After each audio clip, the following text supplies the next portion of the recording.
The invisible pull. There's a moment everyone's felt at least once. You're across a room from someone. You haven't said a word. You haven't moved an inch closer. And yet, something's happening. Your pulse ticks up. Your attention narrows.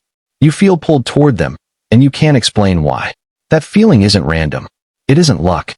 It's not something only a rare few people get to trigger in others. It's built, deliberately, out of things that have absolutely nothing to do with touch. Today, we're taking that feeling apart, piece by piece, so you can understand exactly what creates it and how to build it on purpose. The core truth. Why your mind matters more than your hands. Here's a question worth sitting with. When you think back on someone who genuinely captivated you, what do you actually remember? Most people, when they're honest, don't say the way they touched my arm. They say things like, the way he listened like nothing else existed. The way she said my name. The silence that didn't feel awkward. A joke that only the two of us understood. None of that is physical. All of it is psychological. That's not an accident.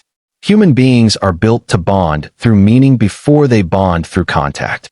Touch can punctuate a connection, but it can't manufacture one that isn't there. If anything, touch that arrives before the mental connection exists tends to feel intrusive rather than magnetic. So the real skill isn't learning a better move. It's learning to become someone whose presence creates a pull. Someone she thinks about later not because of what you did with your hands, but because of how you made her think and feel and wonder. That's what we're building today. The first layer, the attention that actually lands. Most people think making someone feel special requires grand gestures, compliments, gifts, big declarations. It doesn't. In fact, loud effort often reads as try hard, and try hard kills attraction faster than almost anything else.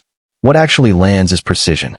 Noticing one true, specific thing about her, not, you're beautiful, which she's heard 1,000 times, but something only someone paying real attention would catch. The way she lights up talking about one particular thing. A tiny detail she mentioned once and assumed you'd forget. Here's the move. When she brings something up, a project she's working on, a dumb story from her week, something she's nervous about, actually hold on to it. Don't just nod along waiting for your turn to talk. Store it. And then, later, not immediately, not performatively, bring it back up.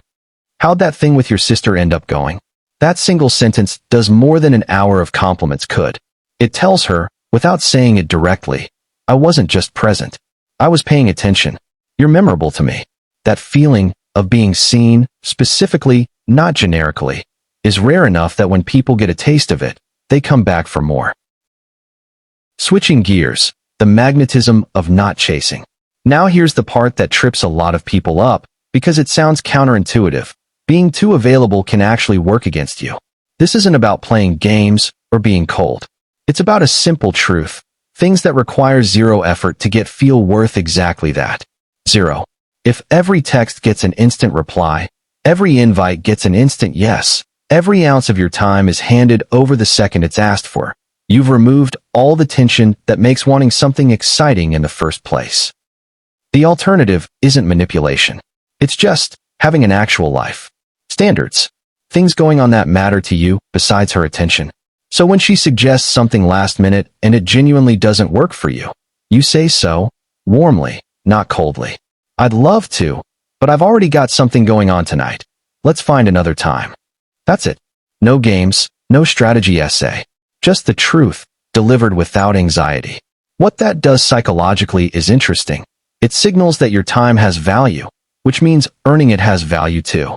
And people, this is just how attention and desire work, tend to lean in harder toward things that require a little effort and lose interest in things that are handed to them without any. The hidden frequency, the voice nobody taught you to use. Nobody talks about this enough, but how you say something can carry more weight than what you're saying. Think about the people you know who seem to command a room without raising their voice. It's almost never volume. It's usually pace. A slower, steadier rhythm. Sentences that aren't rushed to fill silence. A voice that sounds like it isn't trying to convince anyone of anything, because it doesn't need to. That kind of calm reads as confidence on a level most people respond to without consciously noticing why. Try this the next time you're talking to someone you want to connect with. Slow down, by even 10%. Let a sentence end, and just let it sit there for half a second before the next one starts. Don't rush to fill the silence with more words. That tiny pause does something powerful. It makes people lean in, waiting to see what comes next, instead of half listening while planning their reply. Silence, used well, isn't awkward. It's magnetic. The art of intensity, saying less to mean more. There's a version of communication that spells everything out immediately, and there's a version that leaves a little room for curiosity. The second one is far more compelling. If she asks how your weekend was, you can dump the whole story right there. Or you can say, honestly, kind of a wild one. I'll tell you about it sometime. And let that sit unfinished. That's not withholding for the sake of being difficult. It's giving her mind something to hold on to. A small open loop. People are wired to want closure on things left incomplete. It's why cliffhangers work in every story ever told. The same principle applies in conversation. The goal isn't to be mysterious for its own sake, and it definitely isn't to manufacture fake drama. It's to trust that not everything needs to be said all at once, that some things are more interesting when they unfold instead of when they're dumped in a single breath. Flipping the script, the questions that actually open people up. Most conversations stay stuck at the surface because most questions stay stuck at the surface. How was your day gets fine. What do you do gets a job title. Nobody opens up from small talk, because small talk isn't an invitation to. The shift is asking questions that assume there's more beneath the surface, and give permission to go there. Instead of asking, what do you do for fun? Try something like, what's something you're really into that most people wouldn't guess about you? Instead of asking, how's work? Try, what's something from this week that actually surprised you? These aren't tricks, they're just doors instead of walls. And when someone walks through a door like that and shares something a little more real, something shifts. The conversation stops being two people exchanging facts and starts feeling like two people actually meeting. That shift, from information exchange to genuine exchange, is where real connection lives. The silent signal, the underrated power of just looking at someone. Eye contact is one of the most under-discussed tools in human connection, probably because it feels almost too simple to matter. But it matters enormously. Here's why. Most people, most of the time, are only half present with each other. Eyes drifting, phone half checked, attention split 3 ways. So when someone gives you their full attention, really looks at you while you're talking, doesn't glance away, isn't rushing to their next thought, it stands out immediately because it's rare. The key is in the quality of that gaze, not the intensity.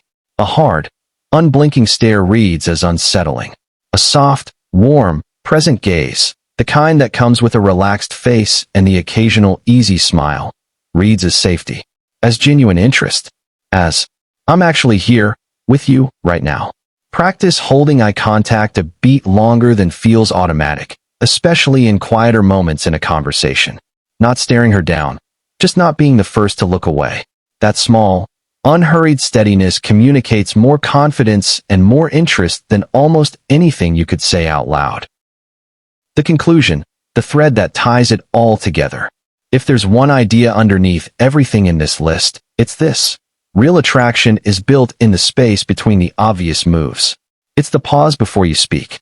The detail you remembered without being asked to. The night you didn't rearrange your whole life to make. The question that actually meant something. The gaze that didn't flinch away first. None of it requires being someone you're not. None of it requires memorizing lines or running techniques on people like a script to execute. It requires slowing down, paying real attention, and having enough of a life and enough self-respect that your presence feels valuable rather than desperate. Do that consistently, and something interesting happens. People don't remember you for a single clever thing you said. They remember how being around you felt. And that feeling, steady, curious, attentive, unhurried, is the thing that actually lasts. That's the invisible pull. Not a trick, just presence, done right. If this shifted how you think about attraction, you're going to want more of this. Follow for more, and tell me in the comments which one you're trying first.